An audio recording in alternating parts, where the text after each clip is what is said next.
the role of fiscal policy is tremendously important because fiscal policy basically shapes the rules for economic transactions, the prices, the taxes, all those things that are behind the invisible hand of the economy are shaped by fiscal policy, and they do remain largely invisible.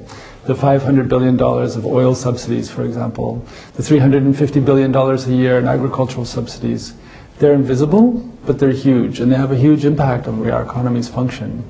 So fiscal policy is an absolute driver of sustainability, for or against sustainability, and that's why it's the topic of this conference, and it's so very important for our understanding of aligning our economies so that they produce sustainability, so that the economies are truly green.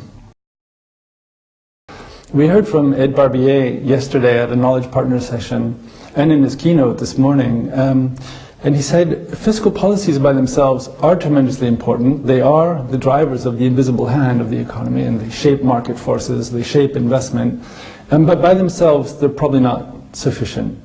And the reason they're not sufficient is because fiscal policies shape markets. They change prices. They change the force of the market or the direction of the market by introducing new incentives for consumers, for producers, for investors. And that creates tremendous strain on the institutions that are shaping those market outcomes. The institutions are the guarantors of good market outcomes. And when you introduce new prices, they must be enforced. And that's where the institutions come in.